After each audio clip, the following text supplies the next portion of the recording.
అబద్ధపు హామీలతో అధికారంలోకి వచ్చిన తర్వాత ఒక రాజకీయ నాయకులు ప్రజలను ఏ విధంగా మోసం చేసేస్తారో ఈ ఎన్నికల్లో నిరూపితమైందనమాట.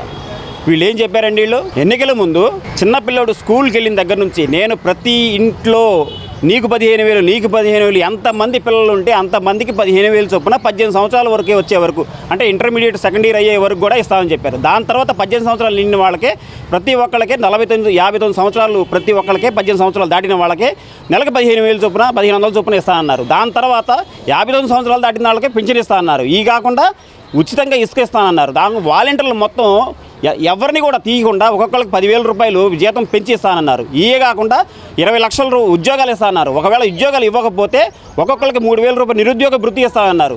ఉచితంగా బస్సులు ఇస్తానన్నారు. ప్రతి సంవత్సరం 3 గ్యాస్ సిలిండర్లు ఫ్రీగా ఇస్తానన్నారు. ఒక్కటన్నా నెరవేర్చారా?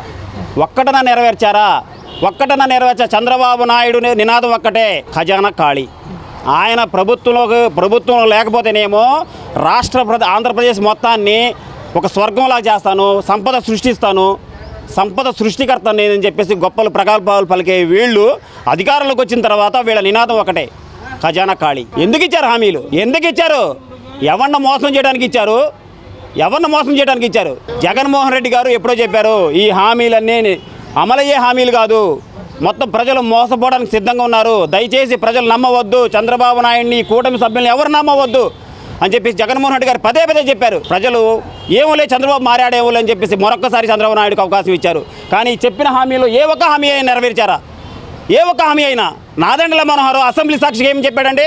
3 గ్యాస్ బండల గురించి మీ ఉద్దేశం ఏంటంటే మేము ఇవ్వము ఈ సంవత్సరం అని తెగే చెప్పాడు.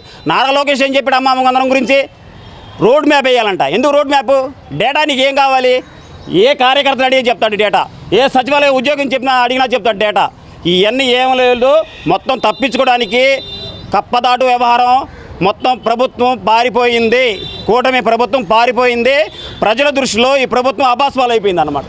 మొన్న జగన్ గారు పరిపాలన చేసినప్పుడు ఏం జరిగింది? చంద్రబాబు నాయుడు గారు ఈ పథకాలు ఏంటి, ఈ డబ్బులు పంచడం ఏంటి, ఇది మరో శ్రీలంక అయిపోతుంది అన్నాడు. ఇప్పుడు ఆయనకి మించిన పథకాలు ఈయన ఇస్తానంటున్నాడు. ఇప్పుడు ఏమైపోద్ది? ఈ రాష్ట్రం ఏ లంక అయిపోద్ది? ఏదైనా కానీ నిజం మాట్లాడాలి. అది కార్పొరేటర్ అవనే, కార్యకర్త అవనే, రోడ్డు మీద నడిచేవాడు అవనే, ప్రజానాయకుడు అవనే, ఎంపీ అవనే, ఎమ్మెల్యే అవనే, ప్రధానమంత్రి అవనే, ముఖ్యమంత్రి అవనే, న్యాయం అనేది ఒకటి, వయసు అనేది ఒకటి ఉంటుంది.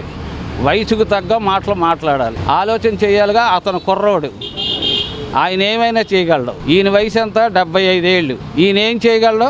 మాట వరుసకి నీకు పదవి లేదనే ఉద్దేశంతో నీవు శ్రీలంక అయిపోతే, ఒక ముఖ్యమంత్రి పదవి ఆశించి ఈ 75 ఏళ్ల వయసులో ఒక జైల్లోకి వెళ్ళి వచ్చిన మనిషి మీద నువ్వు 70 మంది ఎమ్మెల్యేలు గెలిచాడు. ఒక జైల్లోకి వెళ్ళి వచ్చిన మనిషి మీద నువ్వు నిలబడి ఆయనకి 70 సీట్లు గెలిపించావు. తర్వాత సినిమా ఏమైంది? 51కి వెళ్ళింది. అంటే నీ పరిపాలన ఎంత విధి విధానాలకు విరుద్ధంగా ఉందో ఆలోచించుకోమను. అందుకేగా ఆయనకి 51 ఇచ్చారు. ఇప్పుడు చంద్రబాబు నాయుడిని ఏనాడు కూడా జగన్కి ఇచ్చినంత గౌరవం మానవ జన్మలో ఏ మనిషి కూడా ఇవ్వడం. ఆడు ఇచ్చాడే అంటే అది మానవ జన్మకే అవమానకరమైన విషయం. జగన్ అన్న పేద ప్రజలకి చేసిన పనులు ఏ రాష్ట్రంలో ఎక్కడా కూడా ఎనీ రాష్ట్రం ఈయన్ని చూసి కొద్దిగా మనసు మార్చుకున్న ముఖ్యమంత్రులు చాలామంది ఉన్నారు. అదే జరుగుతుంది. ఇప్పుడు ఈయన వచ్చాడు, 3 గ్యాస్ బండ్లు ఇస్తానంటున్నాడు. మొన్న 1,500 ఇస్తాడన్నాడు. ఇప్పుడు 4 పిల్లలు ఉంటే 1500 ఇస్తాడంట, 15,000. ఇప్పుడు ఇంట్లో వీళ్ళు 50,000కి 50 ఏళ్ళకే పింఛన్ ఇస్తాడంట. ఎన్ని సంవత్సరాలకి ఇస్తానన్నాడు పింఛను? 50 సంవత్సరాలకే పింఛన్ ఇస్తాడంట. బస్సులు ఫ్రీ అంట. ఇవన్నీ ఇప్పుడు పథకాలు డబల్ అయిపోయినాయి. ఈ చంద్రబాబు నాయుడు ఏమన్నాడు? మన జగన్ వివరించి చెప్పాడు, ఇక్కడికే నాకు సినిమా కాలిపోతుంది, నువ్వు ఇస్తానన్నవి ఇస్తే దీనికి డబల్, నేనే అల్లాడిపోతున్నాను, నువ్వేమైపోతావో ఇక దేవుడే కాపాడాలి, నువ్వు గెలిస్తే మాత్రం అని కొండ బద్దలు కొట్టినట్టు ప్రజానీకానికి తెలియపరిచాడు. చంద్రబాబు సూపర్ 6 అని ఒక మేనిఫెస్టో వదిలాడు. జగన్ గారు 3,000 పెన్షన్ ఇస్తాడు, కానీ చంద్రబాబు 4,000 ఇస్తాడు. ఏ ఒక్కరైనా 60 సంవత్సరాలు దాటిన వాళ్ళు 10 రూపాయలు నేను ఉచితంగా ఇస్తున్నామంటే 10 రూపాయల కోసం ఎంటపడి రోడ్ల మీద నుంచునే పరిస్థితి ఈ రోజున ఉంది. అలాంటప్పుడు చంద్రబాబు నాయుడు 3000 కాదని 4000 ఇస్తానంటే 60 సంవత్సరాలు నిండిన ప్రతి ఒక్క ఓటరు తెలుగుదేశాన్ని సమర్థించారు. అది అమలు చేస్తాడా చేయడా అనేది సెకండరీ. స్కూల్లో చదివే పిల్లలకి జగన్మోహన్ రెడ్డి గారు ఒక్కరికి మాత్రమే అమ్మఒడి ఇచ్చాడు. ఈయన ఎంతమంది ఉంటే అంతమందికి ఇస్తా అన్నాడు మన చంద్రబాబు నాయుడు. అది కూడా ఆయన ఓటమికి, జగన్మోహన్ రెడ్డి ఓటమికి ఒక కారణం. మూడోది, రాష్ట్రంలో ఉన్న 18 సంవత్సరాలు నిండిన ప్రతి ఒక్క మహిళకు నెలకు 1500 ఇస్తా అన్నాడు. రాష్ట్రంలో 18 సంవత్సరాలు నిండిన మహిళలు ఎంతమంది ఉంటారు? మరి ఆయనకు మరి పూర్తిగా తెలిసేది నాకు తెలిసి 1,75,00,000 మంది ఉంటారు. 1,75,00,000 మందికి నెలకు 1500 ఉచితంగా వాళ్ళ అకౌంట్ వేయాలంటే ఎంత బడ్జెట్ కావాలి? కనుక అదొకటి.